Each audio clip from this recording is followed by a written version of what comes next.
Entonces, en realidad se está realizando un intento adicional de engaño, siempre en nombre de una idea preconcebida que no tiene fundamento bíblico. Porque más se estudia la teología, entre otras cosas hablaré de esto en el libro que sale en mayo.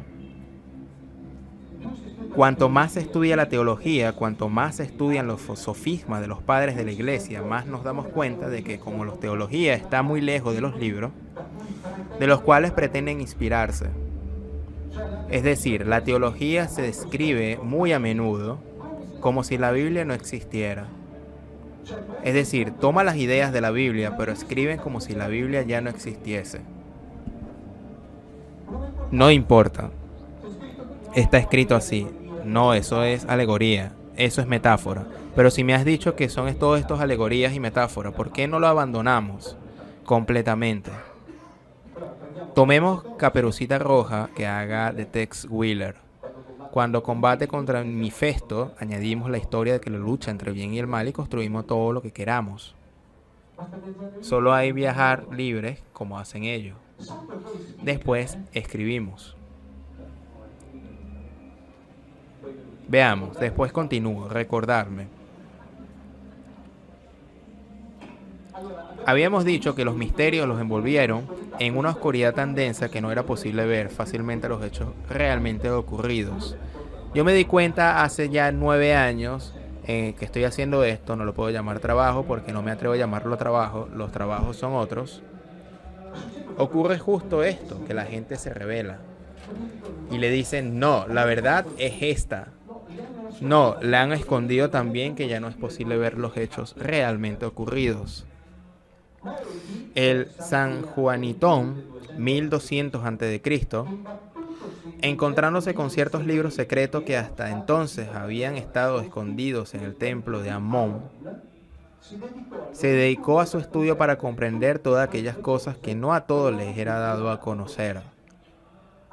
Al final logró realizar su proyecto y quitó de en medio los mitos y alegorías de las cuales se habían ocultado en tiempos primitivos, y que no eran ni mitológicos ni alegóricos, sino reales. Más tarde los sacerdotes que vivieron después de él quisieron esconder otra vez la verdad y volver al mito, porque el único sistema que tienen para mantener el poder, porque si cuentan la verdad, por su suerte, el poder cae. Porque sobre esa verdad ese poder no puede existir, no se sostiene. Desde entonces se originan los misterios que todavía hoy, cuando él escribe, aún no habían sido introducidos. Los introdujeron después. Leer estas cosas es estupendo.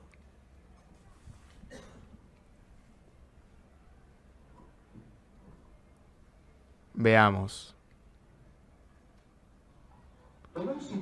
Que no se diga que se trata de mitos o de ficciones imaginados por los poetas, que encierran ideas disimuladas y escondidas bajo el velo de la simbología, porque se trata en cambio de testimonios auténticos de antiguos pensadores.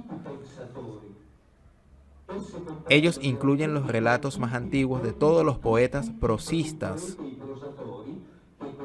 que como prueba segura de la autenticidad de los relatos, inducen a los nombres de las divinidades aún hoy en uso en las ciudades y en los pueblos.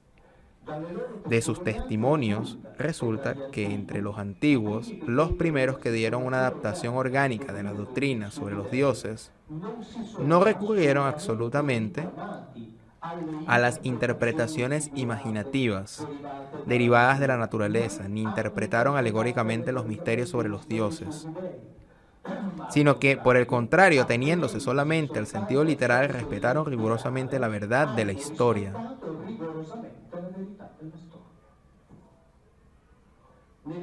Desde mi nada insignificante pequeñez es lo que estoy tratando de hacer desde el 2010. Repito, en mi nada es lo que trato de hacer desde el 2010. Tratar de sacar afuera lo que continúan escondiendo, de manera que no se pueda entender. En un diccionario de hebreo bíblico de un profesor del Pontificio Instituto Bíblico está escrito en el prefacio una frase: no hay que caer en el engaño de la lectura literal, porque ésta petrifica el significado de un término y después la reporta en todas las traducciones. Así decía. Este eximio profesor Schockel, del cual ahora Bassi se profesa alumno, se olvida o no se da cuenta de algo, que al afirmar eso no acusa a los que, como yo, hacen la lectura literal, sino que acusa a los exégetas teólogos que hacen exactamente lo que él dice: petrificar el significado de una palabra y dejarla así en todas las traducciones. Ellos toman el verbo bara, han petrificado el significado en creación de la nada, algo que en hebreo no existe, no está la creación de la nada. La petrificación en crear de la nada, y lo ponen en todas las traducciones. Petrificaron ruach como espíritu y lo ponen en todas las traducciones. Han petrificado olam como eternidad y la ponen en todas las traducciones. En este último libro, Las puertas de los Elohim, hemos documentado ampliamente cómo no solo en la Biblia, sino también en la literatura rabínica, el número lo estoy anotando en los textos del Talmud que estoy estudiando. Olam no significa eternidad, sino un lugar, significa un lugar, un espacio, mundo, universo, no conocido, porque este es el significado. El primer significado de ese término es no conocido. En el Talmud, Olam y Olamim son traducidos como mundo o universo. La teología cristiana lo traduce como eternidad. ¿Por qué? Porque habiendo inventado ese Dios, que debe ser espiritual, trascendente, omnisciente, omnipotente y eterno, agarran eternidad y en algún lugar la deben colocar, y tomaron Olam y lo tradujeron como eternidad. Y lo han petrificado y permanece así. Ese es el tema. Que en vez de dar importancia a lo que es el contexto del texto, ellos perjudicialmente eligen significados y después lo aplican siempre. Porque es eso en lo que hay que creer, pero son significados que cambiarán, porque no los pueden sostener más. No los pueden sostener más. Veréis que con los años van a cambiar. Yo desde el 2010 alguien habrá escuchado esta profecía de Isaías de la Virgen. Mirad que la profecía de Isaías sobre la Virgen que concebirá y dará a luz un hijo. En la Biblia eso no está. Le dijo un montón de veces y obviamente me llenaron de insultos y vituperios. Desde el 2017 los obispos católicos alemanes lo eliminaron. Le han eliminado en las Biblias alemanas. Eso ya no está. Ya no está porque nunca existió. Esa profecía en hebreo está escrito que una joven, no virgen, joven, está embarazada en ese momento y está por dar a luz, pero que está embarazada, ya lista. Y no que una virgen va a concebir a futuro y dará a luz. Eso no está. Esto leído así era interpretado como profecía para Jesús, Jesuana. Es decir, una profecía que hablaba de Jesús que vendría después, a futuro. No tiene nada que ver con eso, nunca tuvo nada que ver, tampoco porque los hebreos, ese Jesús no les ha interesado nunca para los hebreos. El Mesías hebreo es algo muy distinto a lo que predica el cristianismo. De ese Jesús hablaré y hablaremos. Contaré también en el libro que no ha muerto a los 33 años, sino que sobre bases irrefutables históricas murió entre los 43 y 45 años.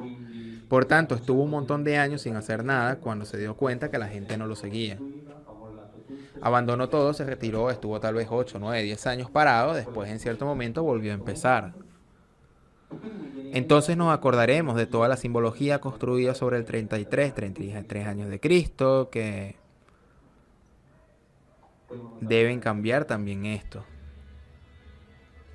Tendrán que cambiar también eso. Y entonces os decía, esa joven de la profecía era la mujer de un rey de Judá. que estaba embarazada y estaba para dar a luz. Y la Biblia nos dice incluso el nombre de esa joven, se llama Abiyá, nos lo dice la Biblia. Para nada era la Virgen. Que en un futuro dará a luz. La conferencia episcopal alemana quitó la profecía, eso no está. Escribe exactamente lo que está escrito. Para daros cuenta que los sacerdotes italianos todavía pueden en las homilías citar ese versículo de Isaías como profecía relacionada con Jesús, los sacerdotes alemanes ya no lo hacen. Y son iguales de católicos, estoy hablando de sacerdotes católicos, no estoy hablando de protestantes, ¿ok? Es la conferencia episcopal alemana que quitó, cuando hice la conferencia en Stuttgart hace unos años atrás, me vino a recoger el aeropuerto y llegó con la Biblia alemana. No habían aún terminado de bajar a la escalera y me dice, mira aquí, está escrito lo que usted ha dicho. Yo no descubro nada, señor, eso es lo bueno. Yo nunca descubrí nada. Hay personas cada año descubren cosas nuevas, no soy tan hábil. Yo hago un trabajo de tontos. Yo leo lo que está escrito y se los cuento. De manera que sepáis que lo que está escrito, después de hacer vuestro razonamiento y hacer lo que quieran. Por lo tanto, no es que yo descubrí, no, yo lo leo y les digo, mira, esto es lo que está ahí, y mira lo que no está ahí. Eso es todo, no hay nada que descubrir, es un trabajo de estúpidos. Lee y uno dice lo que lee. Y yo estoy leyendo el libro de Eusebio de Cesarea, no un descubrimiento mío. Y San Junartón y de Filón de Biblos. Estoy diciendo lo que escriben ellos. Entonces, esta profecía, quién sabe cuándo la cambiarán en Italia. Imaginar a dos creyentes alemanes, uno que tiene la Biblia del 2017 y otro que tiene la Biblia del 2016. El que tiene la Biblia del 2016 dice, no, porque aquí dice que la venida de Jesús fue profetizada por Isaías. Y el que tiene la Biblia del 2017 dice, no, eso no es cierto. Entonces,